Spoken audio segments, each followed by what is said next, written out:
কোন 5 সেকেন্ড ভিতরে এর উত্তর দেই পারবে কি? ওড়িশার ক্যাপিটাল কেবে ভুবনেশ্বর হয়েছিল?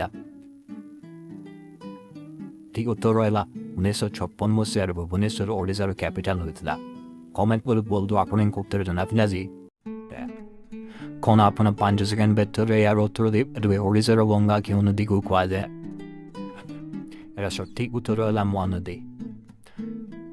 କମେଣ୍ଟ କରି କୁହନ୍ତୁ ଆପଣଙ୍କୁ କ'ଣ ଏହାର ଉତ୍ତର ଆଗରୁ ଜଣାଥିଲା? ତୁମ ବିଶ୍ୱାସ କିପରି ବଢ଼ାଇବ? ନମ୍ବର 1 ଭଲ ପୋଷାକ ପିନ୍ଧିବ। ନମ୍ବର 2 ଛୋଟ ଲକ୍ଷ୍ୟ ରଖ। ନମ୍ବର 3 ନା କହିବା ଶିଖ। ନମ୍ବର 4 ଭୁଲ କରିବାରୁ ଭୟ କର ନାହିଁ। ନମ୍ବର 5 ବ୍ୟାୟାମ କର। ନମ୍ବର 6 ତୁମର ସଫଳତା ମନେ ରଖ।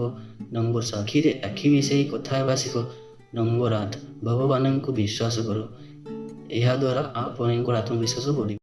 ଆଜିର ଅନୁଚିନ୍ତା ଅସୁବିଧାରେ ଥିବାବେଳେ ସଚ୍ଚୋଟ ଓ ଦାୟିତ୍ୱବାନ ହୁଅନ୍ତୁ।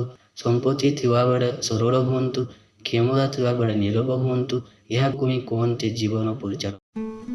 ଯେ ପାଞ୍ଚ ପରମନ୍ଦ ତାମନ୍ଦ ପାଞ୍ଚନ୍ତି ଗୋବିନ୍ଦ।